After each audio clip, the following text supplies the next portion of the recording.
Alfonso pabėgimas.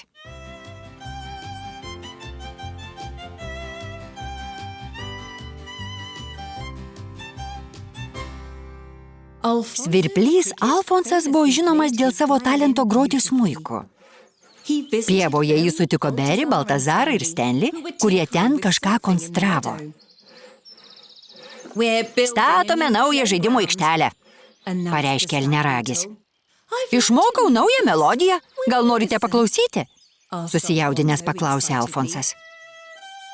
Gal vėliau, dabar mes užsiėmę, atsakė bičių patinas. Alfonsas tęsė kelionę ir nuėjo pas Dolę. Boružė kapstėsi sode aplink namus. Flaterė ir Šoklė jai padėjo. Sveikos, pasisveikino Svirplys. Išmokau naują melodiją, gal norite paklausyti? Gal vėliau, dabar neturime laiko, sodiname gėles, paaiškino Dolė. Alfonsas nuliūdo, bet keliavo toliau. Eidamas sutiko ežį Harį. Labas, Hari, išmokau naują melodiją, gal nori paklausyti? Bet ežys taip pat buvo užsiėmęs. Nešė voveriukui Redžiui obuolius. Alfonsas supyko. Aš pabėgsiu, viską paliksiu ir išeisiu. Iš nevilties sušuko jis ir su didžiulėmis fanfaromis pasuko link miško. Aš niekam nerūpiu, sumurmėjo jis sau. Ir nuliūdęs prisėdo ant kelmo. Pro šalį skridusi šarka iš viršaus pastebėjo Svirplį ir priskrido arčiau. Ko taip liūdi? Sunerimusi pasiteiravo ji ir apkabino Alfonsą. Išmokau groti naują melodiją, bet niekas neturi laiko jos paklausyti. Visi turi svarbesnių užsiėmimų. Jis sušniurkščiojo ir įsikniaubė į šarkos glėbį. Pirmiausia, nusiramink. Eikš su manimi į lizdą, pasivaišinsi, pasiūlė šarka ir Svirplys sutiko. Tuo tarpu likę pievos gyventojai pastebėjo, kad niekur neranda Svirplio. Turbūt įskaudinome jį, nesutikdami paklausyti naujos jo melodijos, apgailestavo Beris. Buvome taip susitelkusios į tulpių sodinimą, kad nei nekreipėme į jį dėmesio, jam antrino Dolė. Ir Beris, Dolė, Flaterė, Šoklė, Stenlis ir Baltazaras įsiruošė ieškoti Svirplio.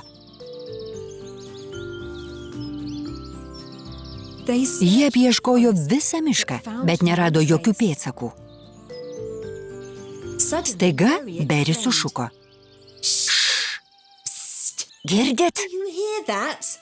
Ką? Sušnabždėjo Dolė. Alfonsas kažkur netoliese griežė smuiku, atsakė Sraigius. Jie pajudėjo link ten, iš kur sklido garsas ir netrukus atsidūrė prie šarkos lizdo. Pagaliau tave radome. Atsiprašome, kad neklausėme naujos tavo melodijos, labai apgailestaujame, leptelėjo Flaterė. Bet sugalvojome kai ką, kas tau tikrai patiks, pridėjo Stenlis. Kitą savaitę rengsime naujos žaidimų aikštelės atidarymą ir tu galėsi sugroti savo naują melodiją atidarymo ceremonijoje, paaiškino Baltazaras. Kokia puiki mintis, sutinku, nušvito Alfonsas. Žaidimų aikštelė netrukus buvo baigta. Atidarymo ceremonija puikiai pavyko. Susirinko visi miško gyventojai.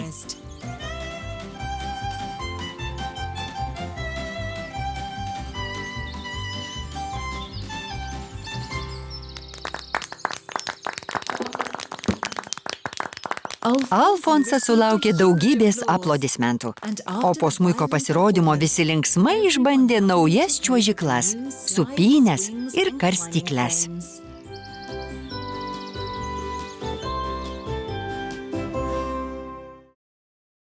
Sausis, Edis ir žaislinė mašina. Pagaliau atėjo naujieji metai. Visi mažieji draugai lankėsi pas Stenlį. Elniaragis pasididžiuodamas rodė draugams žaislines mašinas, kurias gavo dovanų kalėdoms. Man labiausiai patinka sidabrinis savivartis. Jo dideli ratai, gali greitai važiuoti, durys atsidaro, o galas vartosi pirmin atgal. Jis tarė šypsodamasis. Pastatykime trasą, kur galėsime vežioti visas mašinas, pasiūlė Edis. Kai trasa buvo baigta, ant jos galėjo važiuoti visos žaislinės mašinos. Edis labai norėjo išbandyti sidabrinį savivartį, bet Beris jo nepaleido. Kai ilgainiui jam nusibodo, sunkvežimį pagriebė šoklė, o po jo Dolė. Stenlio savivartį Edžiui pavyko pasiimti tik paskutiniam vos kelioms minutėms. Jis taip stipriai jį pastūmė, kad mašina pariedėjo po spintelę. Edis bandė ją pasiekti, bet vienas ratas pastrigo už spintelės kojos ir nukrito. Edis bandė jį prispausti, bet jis nebesisuko. Lauke pradėjo temti. Draugus apėmė nuovargis. Edis nepasakė elneragiui, kad savivarčiui nulūžo ratas. Jis padėjo žaislinę mašiną su kitomis, lyg nieko nebūtų nutikę. Visi atsisveikino su Stenliu ir išėjo namo. Grįžęs namo, Edis negalėjo užmigti. Jis jautėsi kaltas dėl savivarčio. Kitą rytą jis pabudo nuo šūksnių. Ant netoliese esančios kalvos pykosi Stenlis ir Beris. Beri, sulaužei mano mašiną. Nesulaužiau, kai atidaviau šokliai, jei viskas buvo gerai, atsakė Sraigius truputį įsižeidęs. Tuomet paklausiu šoklės.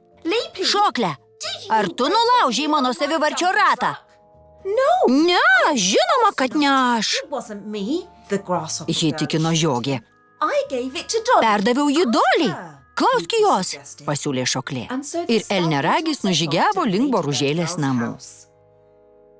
Edis jautėsi siaubingai, nes tai jis nulaužė savivarčio ratą. Tuomet jam kilo mintis. Edis namuose turėjo seną, apdaužytą sunkvežimį, labai panašų į Stenlio. Jis įrado ir nuskubėjo pas Flaterę. Flaterė, gal turi sidabrinių dažų? Sidabriniai baigėsi, bet turiu auksinių. Prašau, padėk man, tarė Kolorado vabalas ir papasakojo Flateriai visą istoriją. Flaterė mielai padėjo. Ji nudažė visą mašiną, kuri blizgėjo kaip nauja. Ačiū, Flaterė, tarė Edis. Ir nuėjo atiduoti atnaujinto savivarčio Stenliui. Atvykęs pas Stenlį, jis išgirdo garsų juoką. Ar pavyko sutaisyti? Taip. Pas Dolę sutikau Čarlį ir paprašiau pagalbos, tarė Stenlis šypsodamasis. Deja, taip ir neįsiaiškinau, kas nulaužė jo ratą. Aš, pasakė jam Edis. Džiaugiuosi, kad pavyko sutaisyti, bet taip pat tau kai ką atnešiau. O, puiku. Ačiū. Nusijuokė Stenlis. Aš nebepykstu. Nori prisijungti? Eisime lenktyniauti. Ir visi trys nuėjo statyti lenktynių trasą.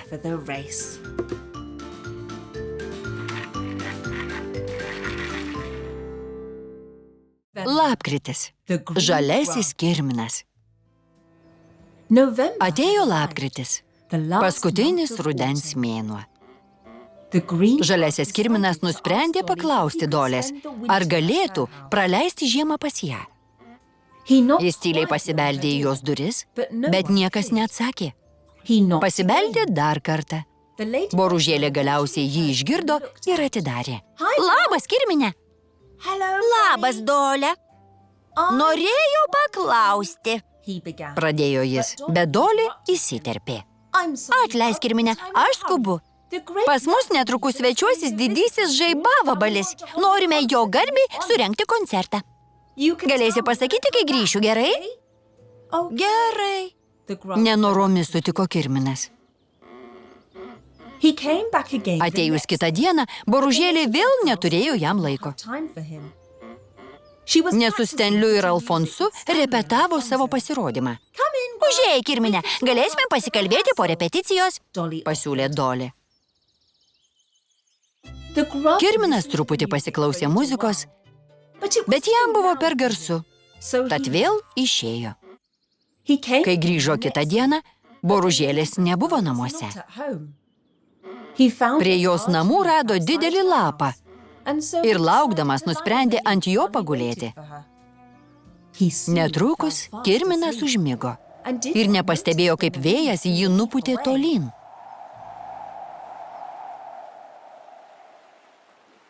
Kirminas pabudo paplūdimyje, labai tolin nuo namų.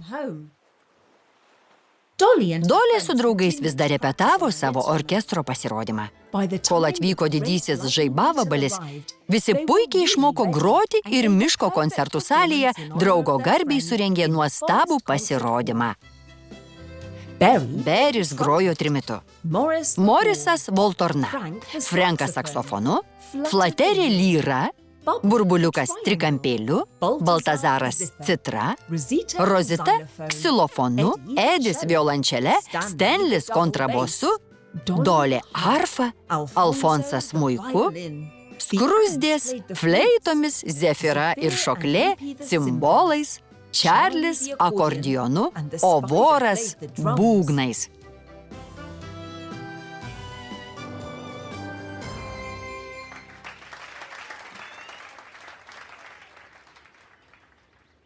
Boružėlė Kirminą prisiminė tik tada, kai išėjo visi svečiai. Kur jis galėjo dingti?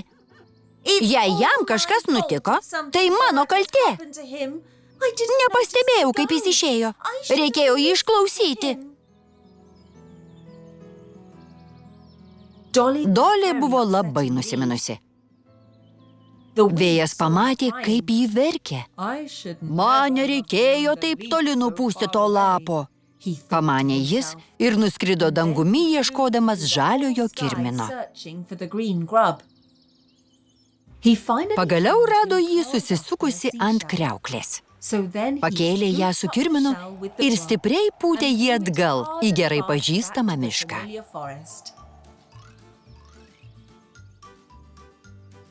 Boružėlė vaikščiojo nuliūdusi. Kai staiga pamatė savo mažąjį draugą, ji pribėgo ir iškart jį apkabino. Labai džiaugiuosi, kad grįžai sveikas ir gyvas. Visur tavęs ieškojau, mekeno Dolė. Atsiprašau, kad tavęs nesiklausiau. Dabar gali pasakyti, ką norėjai. Artėja žiema. Ir norėčiau pas tave pasislėpti nuo šalčio. Žinoma, ši dėžutė bus puikiai lova. Padėsiu į ją minkštą pagalvę ir užklotą. Pažadu, jausiesi labai patogiai.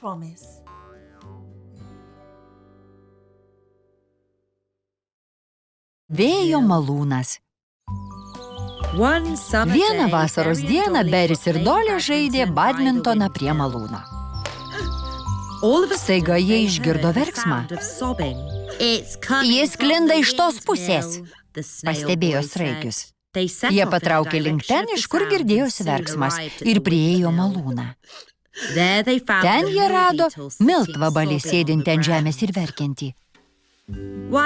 Kodėl tu verki? Paklausė jie. Audra sulaužė malūno sparnus ir aš negaliu jų pataisyti, pasiskundė miltvabalis. Pasikvieskime kitus. Stenlis turi pjūklą, Baltazaras turi plaktuką, visi kartu mes juos pataisysim, pasiūlė Dolė. Gerai, šniurkštelėjo miltvabalis. Ir Boružėlė nuskrido pasikviesti draugų. Netrukus pasirodė Stenlis, Baltazaras, Zefira, Edis, Burbuliukas ir Morisas. Jie visi ėmėsi taisyti sulaužytus sparnus.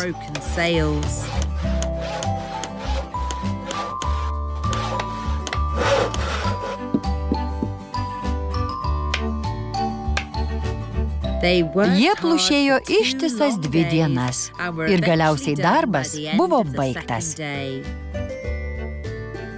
Valio, sparnai kaip nauji, džiaugiasi miltvabalis. Rytoj vėl galėsiu malti, pagaminsiu miltų ir iškepsiu jums šviežios duonos. Bet kita diena prasidėjo prastai. Vėjas nerodė jokio noro pūsti, o sparnai be jo pūtimo nesisuko. Miltvabalis vėl pradėjo verkti. Viskas gana, neverk. Mes juos pastumsim, gal tada jie pradės suktis. Pasiūlė Stenlis ir visi jam pritarė. 6 sparnus stūmė 7. Stenlis, Baltazaras, Burbuliukas, Edis, Zefira ir Morisas. Jie stūmė ir stūmė, bet netrukus pavargo. Taip ir neiškepsiu duonos, dejavo miltvabalis. Einu paprašysiu vėjo papūsti, nusprendė Zefira ir nuskrido aukštyn. Ji mandagiai užkalbino vėją. Mielas vėjau, gal galėtum papūsti, nes nesisuka malūno sparnai, o miltvabalis verkia. Vėjas labai nustebo. Kažką sumurmėjo panosėje ir tingiai nusileido žemyn. Jis giliai įkvėpė ir pradėjo pūsti į malūno sparnus. Malūnas vėl pradėjo suktis ir malti. Miltvabalis subėrė grūdus ir girnos sumalė juos į aukščiausios kokybės miltus. Išėjo didžiulis baltų miltų kalnas. Malūno sparnai vis sukosi ir sukosi ir nesustojo, kol Zefira nedavė vėjų ženklo. Ačiū, jau užtenka, tarė ji dėkingai šypsodamasi, ir vėjas vėl pakilo aukštyn. Kai miltai buvo sumalti, miltvabalis pradėjo ruošti duonos tešlą.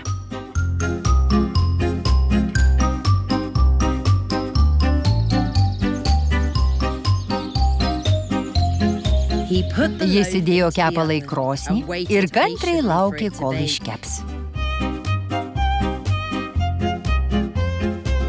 Kai kepalas įgavo auksinę spalvą, jis jį išėmė ir supjaustė storomis riekėmis.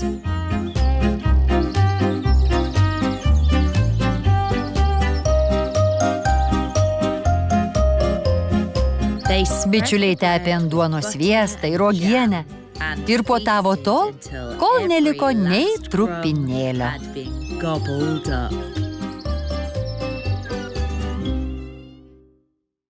Saulėgrąžos.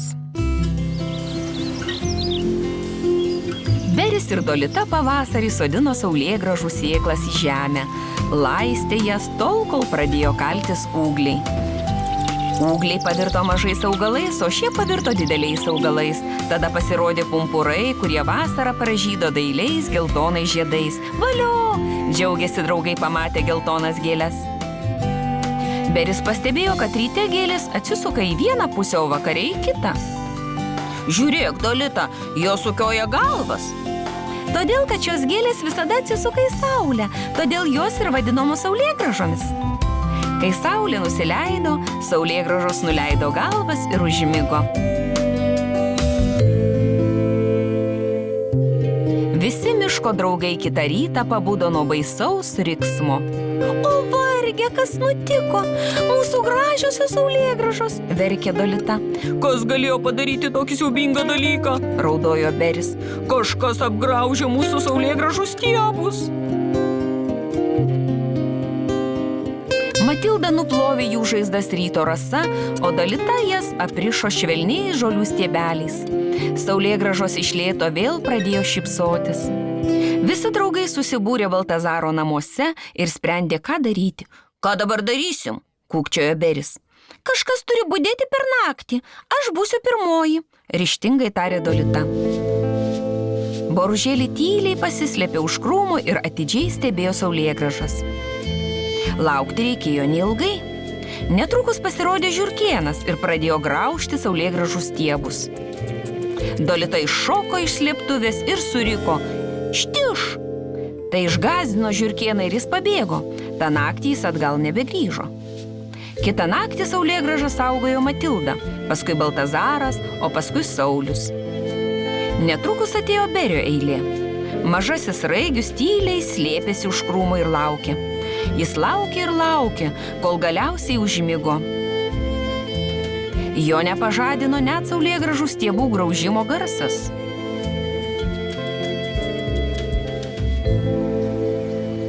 O varge, turbūt užmigau. Aš neapsaugojau saulėgrąžų, kūkčiojo Beris ryte pamatęs liūdnai nulinkusias saulėgrąžas. Beris užmigo.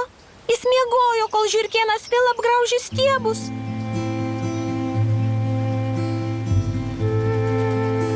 Kodėl jūs visi tokie liūdni? Paklausė daktaras Pelėda. Dolita jam pasakė, kas nutiko saulėgrąžoms. Manau, jums reikėtų pasikalbėti su žiurkėnu. Paprašykite jo nebegraužti stiebų, pasiūlė daktaras Pelėda. Štai jis miega krūmuose, sušnabždėjo Beris. Triukšmas pažadino miegantį žiurkėną. Jis atrodė išsigandęs, o draugai buvo išsigandę žiurkėno. Nereikia mūsų bijoti. Mes tik norime paprašyti tavęs, kad nebegraužtų mūsų saulėgrąžų. Bet ką aš tuomet valgysiu? Paklausė žiurkėnas. Mes tau atnešim daug obuolių ir morkų. Kur tu gyveni? Paklausė Raigius. Aš neturiu savo namų, liūdnai atsakė žiurkėnas. Tu neturi namų? Nustebęs pakartojo Baltazaras. Tuomet mes tau pastatysim namą.